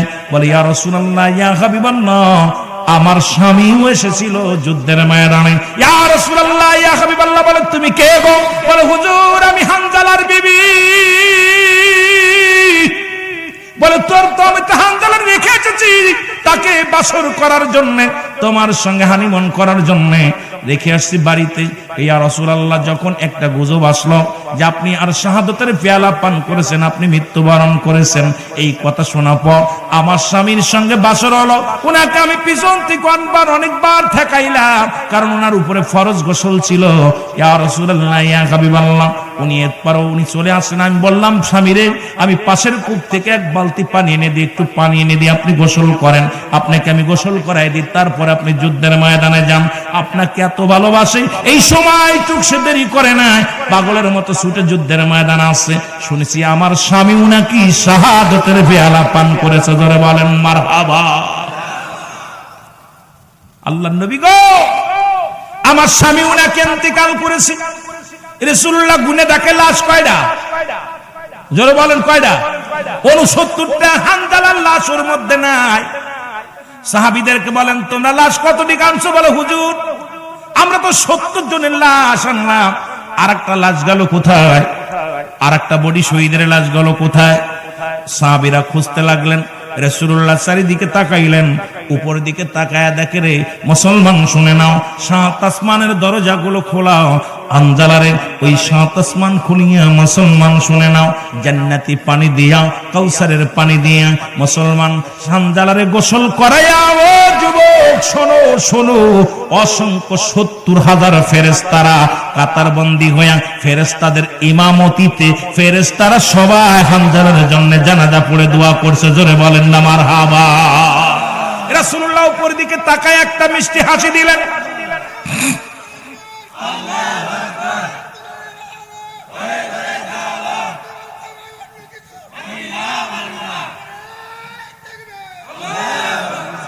সুতরাং মুসলমান বাবারা আমার, রাসূলুল্লাহ উপর দিকে তাকায় একটা মিষ্টি হাসি দিলেন।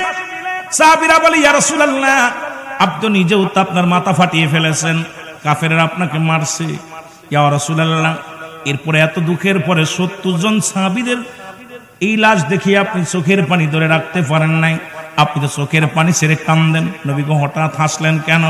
নবীজি বলেন সাহাবীরা রে, আমি আমার হানজালার লাশ খুঁজতেছিলাম, আমি আকাশের দিকে তাকায়া দেখি রে 7 তলা জমিনের দরজাগুলো খোলা, এই খুলে অসংখ্য 70,000 ফেরেশতারা আমার হানজালারে গোসল করায়া ওরে জানাজার নামাজের ইমামতি করে। ফেরেশতারা 70,000 ফেরেশতারা দাঁড়ায়া দাঁড়ায়া হানজালার জানাজা পড়ে। জোরে বলেন মারহাবা।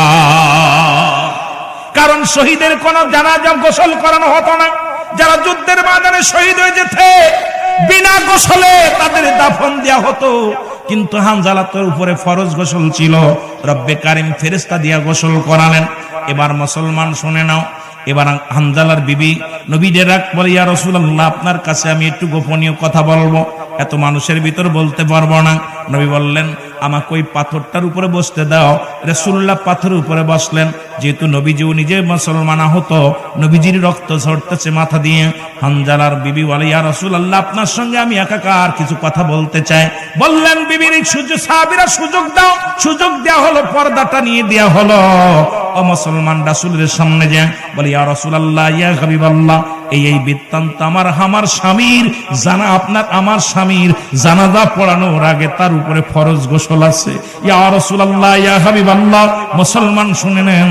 সুতরাং আমার স্বামীর ফরজ গোসলটা করাতে হবে সবার। তো এদের মধ্যে 69 জনের গোসল করার নাই, কিন্তু আমার স্বামীর গোসল করাতে হবে, গোসল তার উপরে ফরজ। আমার নবীজি মিষ্টি একটা হাসি দিয়ে বলে হানজালার বিবিরে, তুমি তাকায় দেখো তোমার স্বামীর মাথা দিয়ে এখনো পানি গড়ায়া পড়তেছে। জোরে জোরে বলেন না মারহাবা। রাসূল পাক সাল্লাল্লাহু আলাইহি ওয়াসাল্লাম বিবিকে বললেন, বিবি রে, হানজালার বিবি শোনো, আল্লাহর রাস্তায় যারা শহীদ হয়ে যায়, আল্লাহকে যারা ভালোবাসে, রব্বে কারীমের গোলামি যারা করে, তাদেরকে রব্বে কারীম কত ভালোবাসে দেখো। বিবি বলে ইয়া রাসূলুল্লাহ, ইয়া হাবিবাল্লাহ, এই বৃত্তান্ত গোপনে বলতেছিলেন। আর নবী যখন তালাশ করতেছিলেন হানজালা জানাজা শেষ করার পর ফেরেশতারা আইনা ওই 70 জনের মাঝখানে আমির হামজার পাশে লাশটা থুয়ে গেছে। সুবহানাল্লাহ বলেন না। আর একটু জোরে বলেন, আর একটু জোরে বলেন। আমির হামজার পাশে লাশখানা রাখা হলো। সর্বশেষে রাসূল পাক সাল্লাল্লাহু আলাইহি ওয়াসাল্লাম 70 জনের 70 নাম্বার জানাজা পড়লেন। আমির হামজার লাশটা একসাথে নিয়ে জানাজা পড়লেন। আমার বাবারা আমার সাহাবীদেরকে বললেন, সাহাবীরা রে তোমরা দেখো, গতকাল আমার হানজালা বিবাহ করেছে, নতুন বিবির সঙ্গে বাসর হয়েছে। আমি নবীকে এত ভালোবাসে, আমি নবীকে এত মায়া করে, আমি নবীর এত পছন্দ করে, আমি নবীর প্রেমের মালা গলায় পরার কারণে নতুন বিবির মায়ায় তারে ঠেকাতে পারে নাই, দুনিয়ার কোন লোভ লালসায় তারে ঠেকাতে পারে নাই। আমি নবীর ইশকে দেওয়ানা হইয়া জীবনটা কুরবানি করে দিছে। জোরে বলেন মারহাবা। এরা হলো নবীর পাগল, এরা হলো আল্লাহর গোলাম, যারা দুনিয়ার চিন্তা কখনো যারা করে নাই, দুনিয়াবি চিন্তা ভাবনা যাদের অন্তরের ভিতরে নাই, তারাই তো হলো পাগল আশিক রাসূল। জোরে বলেন ঠিক কিনা, আরো জোরে বলেন ঠিক কিনা। এ আমার ভাইয়েরা, আমার বন্ধুরা আমার, সুতরাং আজকে যারা বসে আছেন এখানে, কুরআনকে যারা ভালোবাসেন, সম্মান করেন, যারা মাদ্রাসার তালবে ইলমদেরকে ভালোবাসেন, যারা ইসলামটাকে ভালোবাসেন, আমার বাবারা আমার, এখানে যারা বসে আছেন, রব্বে কারিমের দরবারে অসংখ্য শুকরিয়া আদায় করি। রব্বে কারিম যেন আজকের মাহফিল থেকে আমাদের মাসুমের মাসুম বানায়া দেয়। জোরে জোরে বলেন মারহাবা। মদিনা যাইতে পারলাম না, মদিনা দেখতে পারলাম না, মদিনা যাইতে পারলাম না, মদিনা।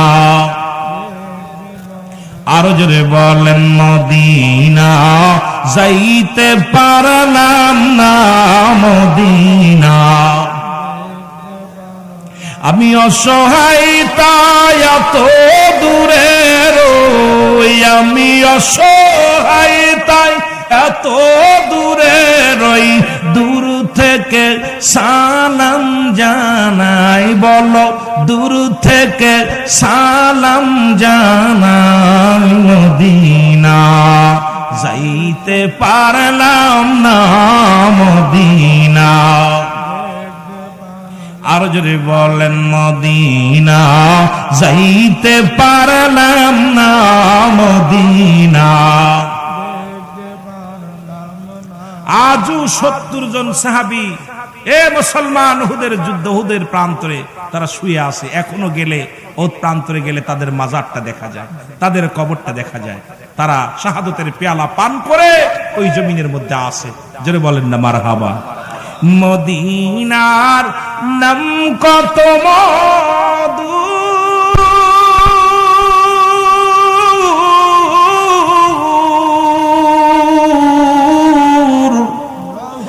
মদিনা আর যে কত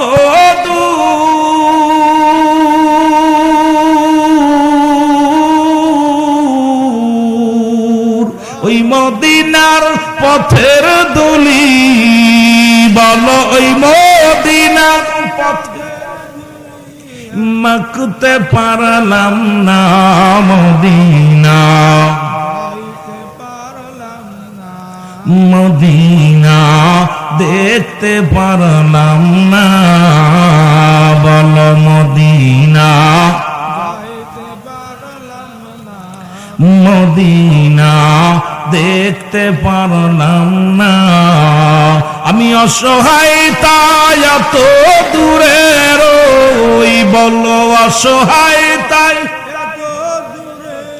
দূর থেকে সালাম জানাই, বলো দূর থেকে সালাম জানাই, মদিনা যাইতে পারলাম না, মদিনা দেখতে পারলাম না, বলো মদিনা যাইতে পারলাম না, মদিনা। এ দুনিয়ার মুসলমান শুনে নাও, গভীর মনোযোগ। এত রাত্রে কি বলবো, বড় কষ্ট হয় না যুবক।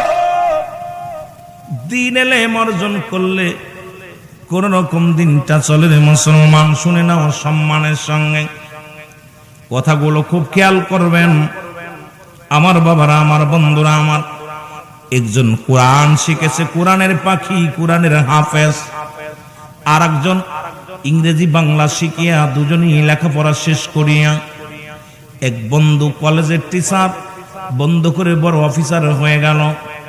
লেখাপড়া শিখে বড় টাকাওয়ালা, বড় বিজনেসওয়ালা হয়ে গেল। আর এক বন্ধু মসজিদে ইমামতি করে, কোরআনের শিক্ষক, কোরআন পড়ায়। খুব খেয়াল করবেন যুবকেরা, শুনে নেন, এই কোরআনুল কারীম পড়ায়। এইভাবে দিন যায়, রাত যায়, হঠাৎ ওনার জীবন কিন্তু অনেক ভালো যায়। ওই মুসলমান কোরআন শিক্ষা যিনি করলেন, দ্বীন ইলম যিনি অর্জন করলেন, উনি কিন্তু দুনিয়ার মধ্যে আল্লাহ রাব্বুল আলামিন কেমন ভাবে রাজি খুশি করেছিলেন, আর এমন ভাবে এই পৃথিবীর মধ্যে চলাফেরা করতেন। একদম সাদা মনের মানুষ, পৃথিবীর মধ্যে একজন আল্লাহওয়ালা মানুষ। হঠাৎ একদিন আসলো ঈদের মৌসুম, আসলো ঈদের মৌসুমে আসার পর বন্ধুগণ আমার বাজার করতে গেলেন। বাজারে যাইয়া ইমাম বন্ধু কি করলেন, আলেম সাহেব কি করলেন, উনি যা বেতন পেয়েছে এই বেতনের কিছু অংশ দিয়া মেয়ের জন্য একটা জামা ক্রয় করছেন, ছেলের জন্য মুসলমান একটা পাঞ্জাবি ক্রয় করছেন, একটা টুপি ক্রয় করছে, বিবির জন্য একটা শাড়ির ব্যবস্থা করছে মুসলমান, কিছু সেমাই কিনছে, ঈদের কিছু কেনাকাটা নিয়ে রাস্তা দিয়ে হাঁটতে হাঁটতে চলে যাচ্ছেন। হঠাৎ করে বিদেশি বন্ধু মুসলমান সেই বড় অফিসার বন্ধুর সঙ্গে দেখা হয়ে গেছে। দেখা হলে সালাম বিনিময় করছে, বড় গাড়িতে আসছে মুসলমান। ডাক দে কয়, বন্ধু আসসালামু আলাইকুম। ওয়ালাইকুম আসসালাম। বন্ধু তুমি দেশে আসছো? কয় হ। কয় তুই সে মৌলবি না? কয় হ, একসাথে লেখাপড়া করলাম। আমি আজকে কত গাড়ির মালিক হইলাম, বাড়ির মালিক হইলাম। খুব খেয়াল করবেন কথাটা, তারপর আমি মূল আলোচনাগুলো একটু শেষে বলে যাব এটুকের ধারাবাহিকতা নিয়ে। ও যুবক, এইবার বন্ধু ডাকতে কয়, বন্ধু রে তুই ইমামতি কইরা আল্লাহর ডাইকা কি পাইলি? আল্লাহর পথে থেকে কি পাইলি? আল্লাহর পথে থেকে একটা টুপি আর পাঞ্জাবি ছাড়া কিছু পাইলি না। দেখ আজকে আমি বড় গাড়ির মালিক হয়েছি, বাড়ির মালিক হয়েছি। কয় বন্ধুরে তোর ছেলে মেয়ে কয়জন? আমারও তো এক ছেলে এক মেয়ে। আমিও বড় শিক্ষিত মেয়ে বিয়ে করছি, বড় সুন্দরী মেয়ে বিয়ে করছি। কিন্তু বিয়ে করলে হবে কি, ৬টা গুণের একটা গুণও নাই। রসুল যে ৬টা গুণের নারী বিবাহ করতে বলেছে, ওর মধ্যে একটা গুণের নারীও নাই রে বাবা, শুনে লাও। এবারে ডাক দে কয়, বন্ধু রব্বুল আলামিন, আমি আল্লাহর দ্বীনের পথে আছি, ৫ ওয়াক্ত নামাজ পড়াই, একটা মাদ্রাসায় ছোটখাটো চাকরি করি, দ্বীনের পথে আছি, ইয়া দ্বারা যা উপার্জন করি রব্বে কারীম ভালো মতোই চলায়। কারণ পৃথিবীর মধ্যে আমি হালাল রিজিক খাই, রব্বুল আলামিনের ইবাদত বন্দেগী করি, অনেক শান্তির মধ্যে আছি। জোরে বলেন মারহাবা। কই গেছিলা? কয় বাজারে। কি কি কিনছো? কই ভাই সামনে ঈদ তো, কিছু মেয়ের জন্য একটা কাপড়, ছেলের জন্য একটা পোশাক, জুতা ইত্যাদি ইত্যাদি কিছু কিনছি ভাই, এইগুলো কিনছি, আর বিবির জন্য কিনছি। তোমার জন্য কিছু, আমার জন্য কিছু কিনতে পারি নাই, টাকা নাই তো কিনতে পারি না। বন্ধু কয়, দেখো আমি এই বাইরে যে এত টাকা রোজগার করেছি, আমি অসৎ পথে থাইকা, তুমি তো আল্লাহরে ডাইকা, আল্লাহ তোমার কি দিছে?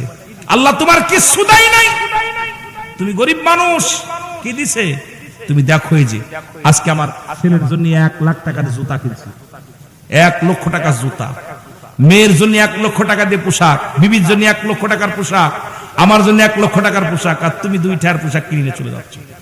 বন্ধু বলতেছে, বন্ধু তুমি কিনেছো, তোমার পৃথিবীর মধ্যে কেউ তোমার না। তুমি যতই কেন এই পৃথিবীর মধ্যে বিবি, সন্তান, মেয়ে, ছেলে কেউ তোমার না। তুমি বিশ্বাস না করো, তোমার সম্পদকে তারা ভালোবাসে, তোমাকে তারা ভালোবাসে না। আল্লাহু আকবার বলেন, আরো জোরে বলেন না। কুল্লু মান আলাইহা ফান, সব শেষ করে দিবে কে? আরো জোরে বলেন কে? আল্লাহ শেষ করবে। বিশ্বাস হয়? জোরে বলেন বিশ্বাস হয়? সবকিছু শেষ করবে কে? আল্লাহ। আমার বন্ধুগণ, আমার দুই বন্ধু কথা বলতে বলতে কয়, বন্ধুরে তুমি এত টাকার দামি পোশাক নিয়ে চলো আমার বাড়িতে যাই।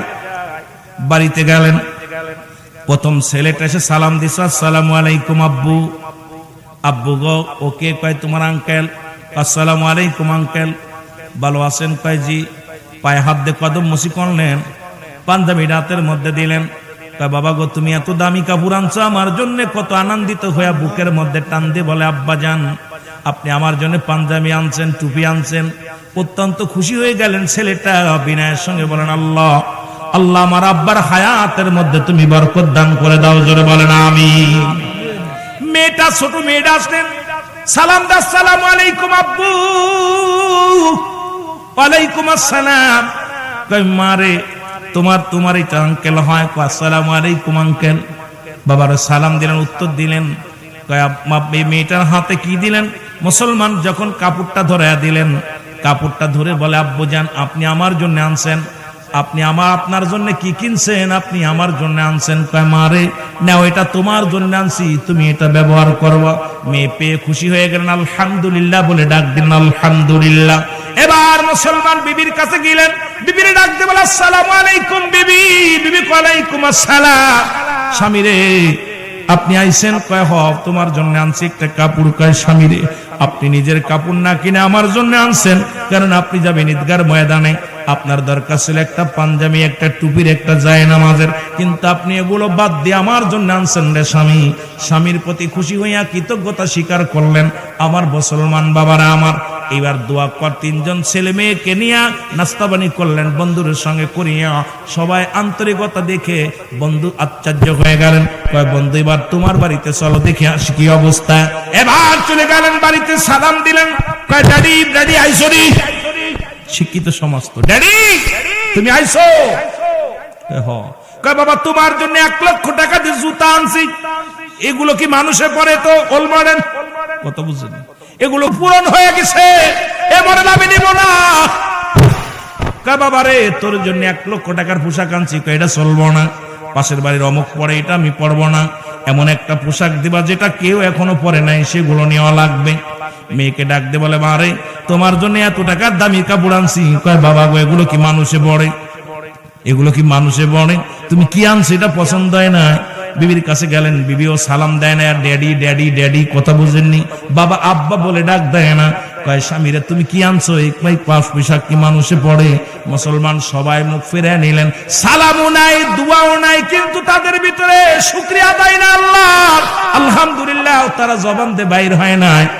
মুসলমান বন্ধুরে দেখো, দুনিয়ার মধ্যে কেউ তোমার নয়, কারণ তোমার সম্পদকে কত ভালোবাসে। তুমি এত কষ্ট করে রোজগার করলা, আমার সন্তান 200 টাকার কাপড় পেয়ে কত খুশি, আমার মেয়ে 100 টাকার কাপড় পেয়ে কত খুশি, আমার বিবি কম টাকার কাপড় পেয়ে আলহামদুলিল্লাহ বলে শুকরিয়া আদায় করছে রে বন্ধু। কিন্তু তোমার বিবিও খুশি না, তোমার ছেলেও খুশি না, মেয়েও খুশি না। শুনে নাও, দুনিয়ার ধন সম্পদের জন্য তোমারে ভালোবাসে, আসলে প্রকৃত তোমারে কেউ ভালোবাসে না।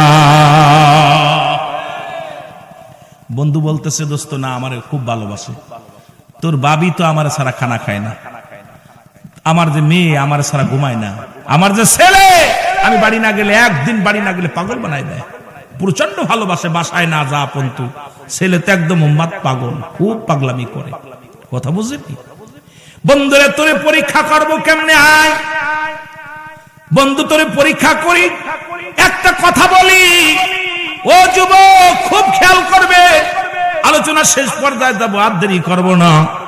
বলতেছে বন্ধুরে, আবার যদি আসি বাবা ভালো করে আলোচনা করবো আপনাদেরকে নিয়ে, কারণ এখন আপনাদের কষ্ট দিয়ে আলোচনা বেশি করবো না। কথাগুলো খুব খেয়াল করেন বাবারা আমার। ডাকতে বলে, বন্ধুরে একটা অভিনয় তুমি করো, শুধু মরার অভিনয়টা করো, দেখবা দুনিয়ার মধ্যে তোমারকে পরীক্ষা হয়ে যাবে, তুমি শুধু পড়ে থাকবা, আমি তোমার বাড়িতে খবর দিব। তোমার জন্য যদি কোনো বাবা, তোমার জন্য যদি তোমার বিবি, তোমার জন্য যদি তোমার ছেলে, তোমার জন্য যদি তোমার মেয়ে মরতে চায়, তাহলে বুঝবা দুনিয়ার লোভে তোমারে ভালোবাসে না, আসলে তোমার মহব্বতে তোমারে ভালোবাসে। জোরে জোরে চিল্লায় বলা যাবে না মারহাবা। যে কথা সেই কাজ। বন্ধুরে সাপে কামড় দেওয়ার কথা কয়ে দৌড়ায় চলে গেছে। ডাক দে বলে, আসসালামু আলাইকুম আলাল বাইত, বাড়ি কেউ আসনি? ওয়ালাইকুম আসসালাম। ভাবি সাপ সর্বনাশ। বন্ধুরে নিয়ে ঘুরতে গেছিলাম, সাপে কামড় দিয়া শেষ করে দিছে, তারা দুনিয়া থেকে বিদায় করে দিছে। তাড়াতাড়ি চলেন। মানুষ আসলো, মানুষ আসিয়া এইবার হুজার বাড়িতে গেছে, যায় বলে বন্ধু শোনো, হুজা সাপ আমার বন্ধুরে সাপে কামড় দেয় নাই, আমার বন্ধুরে শুধু পরীক্ষা করার জন্য, ছেলে মেয়ে যে তার না, বিবি তার জন্য নয়, ছেলে তার জন্য নয়, মেয়ে তার জন্য নয়, এটা প্রমাণ করানোর জন্য এই দুনিয়ার সম্পদকে ভালোবাসে, তার বাবার এসে কেউ ভালোবাসে নাই, এটা প্রমাণ করার জন্য আমি বলছি ওরে সাপে কামড় দিছে, তুমি যে বলবা এই সাপের বিষটা যে তুলে নিবে সে মারা যাবে, আর এই রোগীটা বেঁচে যাবে। দেখো দে ওর ছেলেরা ওর জন্য মরতে চায় কিনা, বিবি ওর জন্য মরতে চায় কিনা, পরীক্ষা হয়ে যাক। বন্ধু মরার অভিনয় করে পড়ে আসে রে বন্ধু। বন্ধু যখন মরার অভিনয় করে পড়ে আসে, এবার হাতাশীন করে বাড়িতে নিয়ে আসলেন, কবিরাজকে নিয়ে আসলেন। কবিরাজকে বলে, কবিরাজ সাপ কি ডাকলেন? কয় সর্বনাশ, এমন সাপে কামড় দিছে পৃথিবীর কোন হুজা, পৃথিবীর কোন কবিরাজ এই রক্ত টেনে বার, এই কবির এই রোগী বাঁচাবে যে সাপে কামড় দিছে, পৃথিবীর কোন হুজা নাই তারে বাঁচানো, এমন কোন বদ্ধ নাই, এমন কোন মুসলমান ডাক্তার নাই। একটা মাত্র উপায় আছে, সেই উপায়টা হলো এই লোকটার পা থেকে বিষ টেনে উঠায় নিবে, সেই ব্যক্তি মারা যাবে, এই ব্যক্তি বেঁচে যাবে। যদি এমন কোন ব্যক্তি থাকেন তাহলে এই রক্তটা আপনি বিষটা চুষে নিলে সে মারা যাবে, বাকি উনি বেঁচে যাবে। যদি কেউ থাকে একটু দয়া করে। এবার বন্ধু ডাক দেখা, ভাবি সাপ, ও ভাবি সাপ, কি বলবো? কয় কি বলো? কয় বন্ধুর তো রক্ত যদি কোনো ব্যক্তি সাপের বিষটা চুষে নেয়, টানতে নেয়, তাহলে সে মারা যাবে। এখন আর ওই আমার বন্ধু বেঁচে যাবে। আপনার তো আপনার একটা ছেলে একটা মেয়ে, প্রতিবন্ধী মেয়ে, ছেলেটা আছে, আপনি আছেন, এখন কি করা যায়? কয় কি করা যায়? আপনার বন্ধুরে বাঁচানোর ব্যবস্থা করেন, কারণ তাড়াতাড়ি ব্যবস্থা করেন, যে কোনো উপায় বাইর করেন। ডাক দিছে ছেলেটাকে, ছেলেরে, বাবারে তোমার আব্বা যান গতকালকে 1 লক্ষ টাকা দিয়ে জুতা আনছে, কাপড় আনছে, অনেক দামি দামি পোশাক আনছে রে বাবা। তোমার বাবা তোমার এত ভালোবাসে, মায়া করে, ভালোবাসে, তুমি তোমার বাবার বিষটা তুলে নাও, তুমি তোমার বাবার বিষটা তুলে নাও, তোমার বাবা বেঁচে যাক আর তুমি মারা যাও। ডাকতে বলে, মুসলমান শোনে নাও, আমার বাবারা আমারে ডাকতে বলে, কি বলে? চাচা আপনি পাগল হয়েছেননি, আপনি কি পাগল হয়েছেননি? কারণ হলো ওই আমার এখন ভবিষ্যৎ আছে, কেবল মাত্র এসএসসি পাস করলাম, লেখাপড়া করব, প্রয়োজন মানুষের বাড়ি বাড়ি ভিক্ষা করে লেখাপড়া করব, ভবিষ্যৎ আছে, মরতে চাই না। ডাক দিছে মেয়েটাকে, মেয়েরে, ও মুসলমান শোনো, ডাক দিছে মেয়েরে, তুমি প্রতিবন্ধী মা, তুমি আসো, তোমার বাবার বিষটা তুলে নাও, তোমার বাবা বেঁচে যাক, তুমি মারা যাও। মেয়ে বলে, চাচা আপনি পাগল হয়েছেননি, প্রয়োজন হলে আমি মানুষের দাঁড়ে দাঁড়ে ভিক্ষা করে খাবো, তুমি মরতে রাজি না। বিবিরে ডাক দিছে, বিবিরে, ও বন্ধু, আমার বন্ধুর বিষটা তুলে নাও, ভাবি সাপ, বন্ধু বেঁচে যাক, আপনি মারা যান, কারণ আমার বন্ধু আপনাকে অত্যন্ত ভালোবাসে, এই 5 তলা বাড়ি করছে, গাড়ি করছে, সবকিছু আপনাদের জন্য করছে, আপনাকে এত ভালোবাসে, আপনি নাকি তারা সারা খান না, তারা সারা ঘুমান না, তারা সারা চলতে পারেন না। আপনি একটা কাজ করেন, আপনার স্বামীর বিষটা তুলে নেন, আপনার স্বামী বেঁচে যাক আর আপনি মারা যান। ডাক দে কয়, তুমি কি পাগল হইছো? কারণ আমি যদি মারা যায়, আমার স্বামী আর একটা বিয়ে করবে, সৎ মা এসে আমার সন্তানদের কষ্ট দিবে, সুতরাং আমি মরতে রাজি না। মেয়েও রাজি না, ছেলেও রাজি না, বিবু রাজি না। এখন বন্ধু ডাক দে কয়, বন্ধু রে, কেউ যেহেতু তোর জন্য মরতে রাজি নয়, কার জন্য সুদ খালি, কার জন্য ঘুষ খালি, কার জন্য দুনিয়া উপার্জন করলি, যাদের জন্য এত কষ্ট করলি, রাতকে দিন বানাইলি, দিনকে রাত বানালি, কত শ্রম দিলি, কষ্ট করলি, অফিসে বয়া বয়া ঘুষ খালি, সুদের টাকার সুদের কারবার করলি। আজকে তোর জন্য কেউ মরতে রাজি নয়, সবাই বাঁচতে চায়। বন্ধুরা, আমি তোর বিষটা তুলে নি, আমি মারা যায় আর তুই বেঁচে যা বলে যখন ডাক দিতে সঙ্গে সঙ্গে ও মুসলমান শুনে নাও, বন্ধু লাভ দুটে বলে, বন্ধুরে আমার আর বুঝতে বাকি নাই, পৃথিবীর কেউ আমার নয়, এই পৃথিবীর কেউ আমার নয়। বন্ধুরে বন্ধুরে, আমি আর সংসার করব না। যাদের জন্য সুদের কারবার করলাম, যাদের জন্য ঘুষের কারবার করলাম, যাদের জন্য দুনিয়াটা এত কষ্ট করলাম, যাদের জন্য গাড়ি বাড়ি করলাম, কেউ আমার জন্য মরতে চায় না। আমি আর এদের জন্য আরাম কাজ করব না। আমি আজ থেকে তোর মতো আল্লাহর পাগল হয়ে যাব। আজ থেকে মসজিদ ছাড়ব না, আজ থেকে নামাজ ছাড়ব না, আজ থেকে হালাল খাবো, হারাম খাবো না।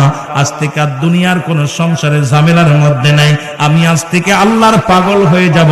বন্ধু ডাক দে কয়, বন্ধুরা আমি আগেই বলেছিলাম রব্বে কারিমের গোলাম হয়ে যাও, পাগল হয়ে যাও। তুমি দুনিয়ার মধ্যে হারাম উপার্জন করছো, সন্তানদের জন্য হারাম উপার্জন করেছো, ছেলের জন্য, মেয়ের জন্য, বিবির জন্য। এই দুনিয়ার মধ্যে তোমার আপন বলতে কেউ নাই। বন্ধুরে, এই জন্য সন্তান আদি কোরআন শিখাও। ওই ছেলে কখনো তোমার সাথে নেমহারামি করবে না। কারণ যখনই আপনি কোরআন শিখবেন, আপনার যে 7টা হক আছে মৃত্যুর পরে, কয়টা হক? 7টা হক আছে, 7টা হক আদায় করবেন। নাম্বার 1 আপনার জন্য মাগফিরাত কামনা করবে। নাম্বার 2 আপনার জন্য সবর রেসানি করবে। নাম্বার 3 আপনার আমানতগুলো শরীয়ত মোতাবেক তারা পালন করবে। মুসলমান শুনেন, আপনার ওসিয়াতগুলো তারা পালন করবে। নাম্বার 4 মুসলমান শুনে নাও, নাম্বার 4 আপনার দিনাদায়িক তারা পরিশোধ করবে। নাম্বার 5 আপনার আত্মীয়স্বজনের সঙ্গে তারা ভালো ব্যবহার করবে, তাদের সঙ্গে যোগাযোগ রাখবে। নাম্বার 6 মুসলমান তাদের সাহায্য সহযোগিতা করবে। নাম্বার 7 আপনার কবরটা বেশি বেশি করে জিয়ারত করবে। কারণ সময় করে আব্বা মার কবরের পাশে দাঁড়ায় ডাকতে বলবে, রব্বের হামহুমা কামা রব্বায়ানি সগীরা। জোরে জোরে বলেন, রব্বির হামহুমা কামা রব্বায়ানি সগীরা। আহা, যখন এই 7টা হক মৃত্যুর পরে, আজকে যে কবরবাসী কবরে শুয়ে আছে, মাদ্রাসার পাশেই কবর গোরস্থান, আপনাদের আব্বা মা যাদের শুয়ে আছে, কয়দিন আসেন জিয়ারত করতে? 5 ওয়াক্ত নামাজে আসেন? কথা বলেন, আসেন? 5 বার আসেন না। এমনও সন্তান আছেন ওই কবর দিয়ে থুয়ে গেছেন, আর 1 বছরের ভিতরে আর আসেন নাই, 6 মাসের ভিতরে আসেন নাই, 5 বছরের ভিতরে আসেন নাই। আয়া সভাপতি সেক্রেটারি জিজ্ঞেন, ভাই আমার আব্বার কবরটা কোনটা? কয় উজে। ওইটা আমার আব্বার কবর হবে কেন? আমার আব্বার কবর এইটা। কারণ ওর বাপের কবর কোনটা এটাও ভুলে গেছে। এই জন্য সন্তানাদিকে যখন ইসলামের জ্ঞান শিক্ষা দিবেন, এই যে 7টা হক ইন্তেকালের পরে, কয়টা? জোরে বলেন, কয়টা? 7টা হক আছে। এই হকগুলো বাবা মার হকগুলো আদায় করবে সন্তানেরা। এই জন্য ছেলে মেয়েদেরকে কোরআন শিক্ষা দেওয়ার দরকার আছে কি না? জোরে বলেন, ঠিক কিনা? রাসূল পাক সাল্লাল্লাহু আলাইহি ওয়াসাল্লাম প্রথম জীবনে বারণ করেছিল কবর জিয়ারত করতে, মাজার জিয়ারত করতে। শেষ জীবনে নবী তাকিদ দিয়েছে, তোমরা বেশি বেশি করে কবর জিয়ারত করো, মাজার জিয়ারত করো। সুতরাং পাশেই কবর, এই গোরস্থানে আমরা সবাই, আমরা যারা এলাকার মানুষ আছেন, আপনারা যারা, সবাই বেশি বেশি করে জিয়ারত করবেন। আল্লাহ যেন বুঝার তৌফিক দান করে। সকলে বলুন আমিন।